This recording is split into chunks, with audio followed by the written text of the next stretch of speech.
In today's emotional story, a young boy approaches bikers with tears in his eyes, begging them to buy his bike so his hungry mother can eat. What the bikers discover next in the USA will truly break your heart. Don't forget to like, subscribe, and share. Where are you watching from? Let's get started. It was a chilly morning in a quiet American town, nestled between long stretches of highway and endless fields. The sun had just begun to rise, painting the sky in shades of orange and gold. A group of bikers, members of a local motorcycle club, known for their good hearts and tough looks, pulled into a small gas station to refuel and grab breakfast before hitting the road. The rumble of their bikes echoed across the lot, drawing curious glances from a few early risers. As the bikers chatted and laughed, a small, thin boy appeared from behind the convenience store. His clothes were old, his shoes covered in dust, and his eyes held a sadness that no child should ever have. He was holding on to a small, rusty bike that looked like it had seen better days. With trembling hands, he pushed the bike toward the men. One of the bikers, a tall man named Jack, with a leather vest covered in patches, noticed him first. "Hey there, buddy," Jack said kindly, removing his sunglasses. "You lost." The boy shook his head. His voice quivered as he spoke. "Please, sir, buy my bike. My mom hasn't eaten in 2 days." The laughter and chatter stopped instantly. Every biker turned to look at the boy, disbelief written across their faces. Jack crouched down to meet the boy's gaze. "What did you say, kid?" he asked softly. The boy repeated, "My mom's hungry. She hasn't eaten in 2 days. I thought if I sold my bike, I could buy her some food." His small hands tightened on the handlebars as tears welled up in his eyes. The bikers exchanged glances, hard men with rough pasts, but not cold hearts. A heavy silence fell over them. One of them, Mike, whispered, "Man, this kid's serious." Jack nodded slowly, his heart tightening. He gently placed a hand on the boy's shoulder. "What's your name, son?" "Tommy," the boy whispered. "Okay, Tommy," Jack said. "Where's your mom right now?" Tommy lifted a shaking finger and pointed down the road. "She's at home. We live in that old trailer behind the trees." The bikers looked toward the direction he pointed, down a cracked dirt road leading to a lonely, worn-out trailer barely visible from the station. Jack stood up and turned to his crew. "Boys, we're going for a little ride." No one argued.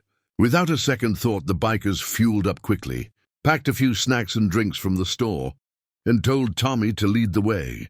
As they rode behind the small boy, who pedaled slowly on his old bike, the group could feel something change inside them. The loud engines now carried a different purpose.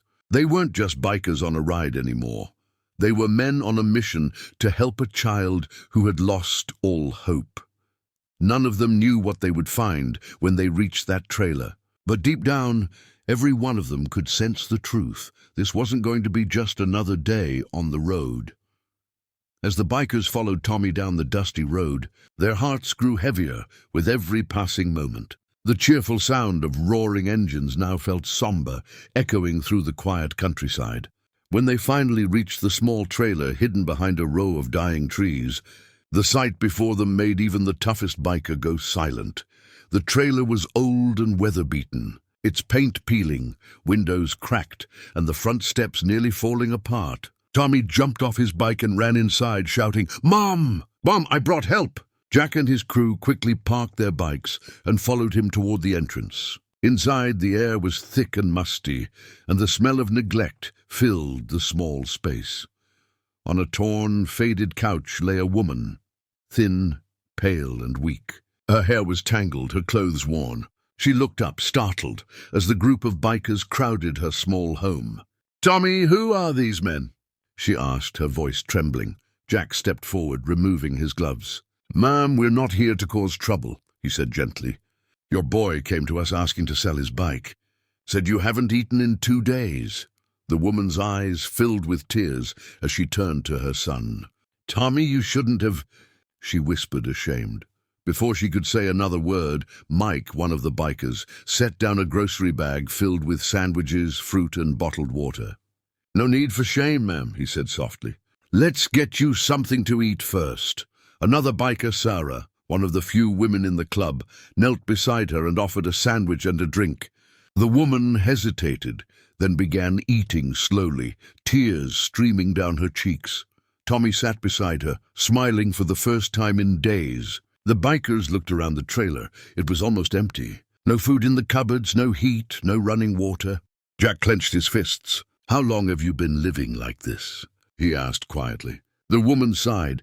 "I lost my job months ago. Then the bills piled up. I've been trying to make it work, but..." Her voice broke. "Tommy deserves better." That was all the bikers needed to hear.